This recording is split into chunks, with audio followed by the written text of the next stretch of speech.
Goals set करना आपको बहुत फोकस्ड बनाता है लाइफ में। जहाँ ऑलरेडी इतने सारे डिस्ट्रैक्शंस हैं, इतने सारे ऑप्शंस हैं, वहाँ अगर आपको पता रहेगा कि आपको करना क्या है तो ये आपके लिए ही हेल्पफुल होगा।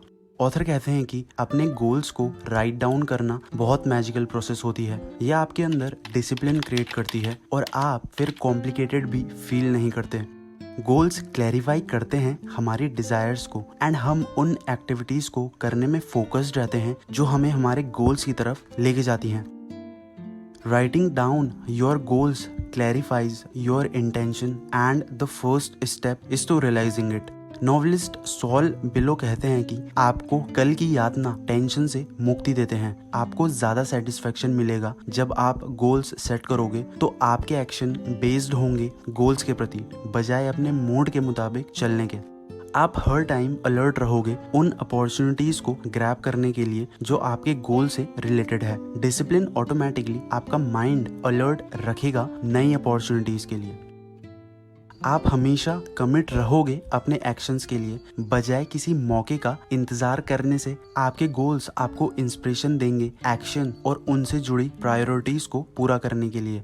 आप एक्टिव एनर्जेटिक रहोगे ऑल द टाइम एंड जब आपके छोटे छोटे गोल्स कंप्लीट होंगे तो आप बहुत पॉजिटिव फील करोगे एंड आपका अपने ऊपर फेथ बढ़ जाएगा कि हाँ आई कैन डू दिस। इसीलिए हमें गोल्स सेट करनी चाहिए। नॉर्मन कजिन्स कहते हैं कि लाइफ की ट्रेजेडी मौत नहीं है बल्कि वो है जब हम अपने अंदर का इंसान उन चीजों को करते करते मार देते हैं जो कि हमें नहीं करनी होती और हम वो बन जाते हैं जो हम कभी थे ही नहीं। ऐसा इसलिए होता है कि क्योंकि हमें पता नहीं रहता कि हमें क्या करना है, हमारा टैलेंट किस चीज में है। और यही हमारा दूसरा पॉइंट भी है गोल्स सेट करने की ओर कि हमें पता होना चाहिए कि अपना टैलेंट डेवलप कैसे किया जाए। ऑथर कहते हैं कि मैं अपनी स्पीचेस में लाइफ में डायरेक्शन खो चुके लोगों को यही कहानी सुनाता हूँ कि जब पुराने टाइम में जब लोगों ने अपने दिमाग का नेगेटिवली यूज करना चालू किया तो तब भगवान ने सोचा कि इनके ब्रेन का पोटेंशियल मैं इन्हीं के अंदर छुपा देता हूँ। जब ये अपने दिमाग में जोर डालेंगे तभी ये पॉजिटिवली काम कर पाएंगे।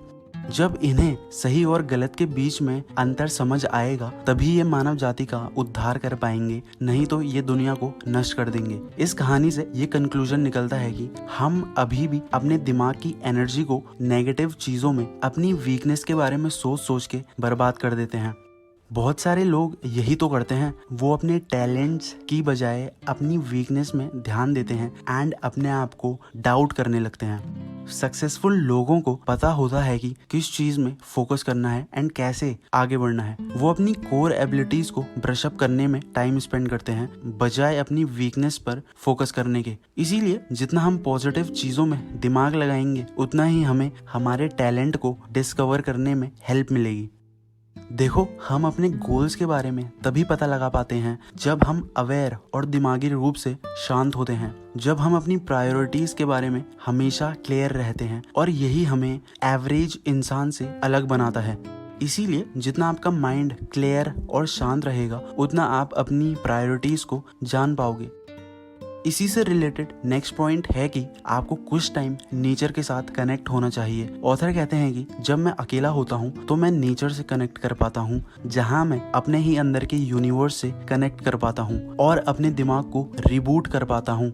मैं फील करता हूँ कि it fills me with a sense of quiet and peace और मेरी जो प्रायोरिटीज होती हैं वो क्लियर हो जाती हैं।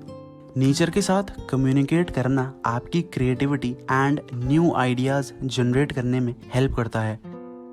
न्यूटन ने भी तो लॉ ऑफ ग्रेविटी ऐसे ही डिस्कवर किया था जब वो पेड़ के नीचे बैठे थे।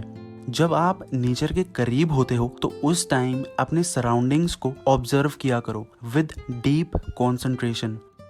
महात्मा गांधी ने कहा था कि मेरी आत्मा खुश हो जाती है जब मैं सूर्य अस्त्र और सूर्य उदय की सुंदरता को देखता हूँ। जितना हम एक्सप्लोर करेंगे, चीज़ों के बारे में पढ़ेंगे, जानेंगे, उतना ही हमें नई चीज़ों के बारे में पता लगेगा। और हम ऐसा कब कर सकते हैं? जब हमारे पास एक्स्ट्रा टाइम हो। लेकिन अब आप बोलोगे कि इस बिजी लाइफ में हमारे पास एक्स्ट्रा टाइम कहाँ से आएगा? तो इसी से रिलेटेड नेक्स्ट पॉइंट ये है कि आपको अपना टाइम कम्यूट करना आना चाहिए। Use your commute time. मान लो आप रोज 30 मिनट ड्राइव करके ऑफिस जाते हो और उस टाइम आप कुछ नहीं करते। ऐसा करते करते आप 1 साल बाद 6 हफ्ते और 8 घंटे स्पेंड कर चुके होंगे अपनी कार के अंदर बिना कुछ किए। सक्सेसफुल लोग ये टाइम भी यूटिलाइज करना जानते हैं। वो ड्राइव करने के साथ साथ पॉडकास्ट, न्यूज जैसी चीजें सुनते हैं। ऐसा करके वो अपना ड्राइविंग टाइम कन्वर्ट कर देते हैं इनटू लर्निंग टाइम में। और ये चीज आप कभी भी कर सकते हो, घर साफ करते वक्त, खाना बनाते वक्त, एक्सेट्रा एक्सेट्रा। ऑथर कहते हैं कि मैंने कार की पैसेंजर सीट में बैठ के बहुत बार ऐसा किया है। और जब मैं कहीं माउंटेन्स में जाता हूँ हाइक करने के लिए या ट्रैक करने के लिए, वहाँ भी मैं ऑडियो टेप्स या बुक्स ले जाता हूँ ताकि मैं उनको खाली टाइम में पढ़ सकूँ। ऐसा करके आप चीज़ों के प्रति डीप इंफॉर्मेशन कलेक्ट करोगे और ये आपके दिमाग को लेवरेज करेगा विद ईच पासिंग डे, जिससे आपको अपने गोल्स के बारे में पता चल पाएगा। जैसा कि मैंने एक पॉइंट में कहा कि जितना आपके माइंड में नेगेटिव थॉट्स होंगे उतना ही वो आपको नेगेटिव एक्शन लेने में मजबूर करेंगे और आप अपना टैलेंट या गोल नहीं पहचान पाओगे। इसी से रिलेटेड नेक्स्ट पॉइंट ये है कि गो ऑन न्यूज़ फास्ट। क्योंकि आजकल जो भी न्यूज़ में दिखता है वो अमूमन नेगेटिव खबर ही होती है और आजकल लोग भी नेगेटिव न्यूज़ पढ़ने में ज़्यादा इंटरेस्टेड हैं बजाय कोई अच्छी खबर पढ़ने के। ये पढ़ने में तो आपको अच्छी लगती है बट आपको पता भी नहीं होता कि कब ये आपके माइंड को नेगेटिवली इम्पैक्ट करती हैं। ऑथर कहते हैं कि मैं न्यूज़पेपर या टीवी के अगेंस्ट नहीं हूँ। मेरा ये पॉइंट है कि सिंपली सेलेक्टिव बनो। न्यूज़पेपर पढ़ो, टीवी देखो, बट उसी चीज को कंज्यूम करो जो आपकी लाइफ में पॉजिटिव इम्पैक्ट डाले।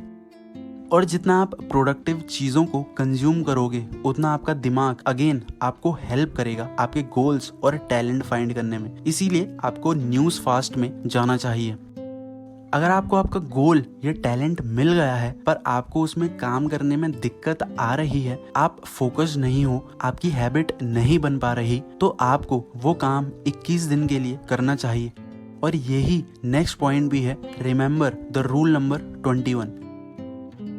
ऑथर कहते हैं कि आपको कोई भी हैबिट को कल्टीवेट करने के लिए आपको 21 दिन लगेंगे, लेकिन लोग 21 दिन से पहले ही हार मान जाते हैं और काम को करना छोड़ देते हैं। जब पुराने बिहेवियर को नए बिहेवियर से रिप्लेस करने की बात आती है तो वो हार मान लेते हैं और 21 दिन तक उस आदत को कंटिन्यू नहीं कर पाते। नई आदत नए जूते की तरह होती है। शुरुआती दिनों में आप अनकंफर्टेबल फील करते हो, लेकिन कुछ दिन बाद वही जूते आपके पैर में खाल की तरह चिपक जाते हैं। जब आप उन आदतों को कल्टीवेट करने में लगे होते हो जो आपको आपके गोल की तरफ लेके जाएंगी, तब आप अपने आप को अपने ही अगेंस्ट पुश कर रहे होते हो। आप उस रॉकेट की तरह बन जाते हो जो ग्रेविटेशनल फोर्स के अगेंस्ट काम करता है उस टाइम तक जब तक वो फ्री स्पेस में ना पहुंच जाए। अगर वो बीच में रुक जाएगा तो वापस जमीन में आके गिरेगा। इसीलिए ये 21 दिन आपको सिखाएंगे भी और गिराएंगे भी। अगर आप 21 दिन के पार आ गए हो तो समझो आप स्पेस में, फ्री स्पेस में पहुंच गए हो। उसके बाद आप वो काम एक दिन भी छोड़ दोगे तो आपको खाली खाली महसूस होगा। आपके अंदर गिल्ट आने लगेगा कि मैंने क्यों वो काम नहीं किया। इसीलिए अपने आप से वादा करो कि आप हमेशा छोटे छोटे चेंजेस करते रहोगे अपनी आदतों में और अपने आप को हमेशा अनकंफर्टेबल सिचुएशन में रखोगे, क्योंकि अपने गोल्स के प्रति समर्पित रहना बहुत जरूरी है। इस प्रोसेस में आपको अपने माइंड में नेगेटिव थॉट्स लाने की परमिशन नहीं है। इसीलिए आप जितना फॉरगिवनेस को प्रैक्टिस करोगे तो आप रिलीफ में रहोगे और आपका माइंड शांत और फोकस्ड रहेगा आपके गोल के प्रति। इसी से रिलेटेड नेक्स्ट पॉइंट है कि प्रैक्टिस फॉरगिवनेस। ऑथर कहते हैं कि किसी को माफ कर देने या जाने देने से आप उस इंसान पर नहीं बल्कि अपने आप पर एहसान कर रहे हो,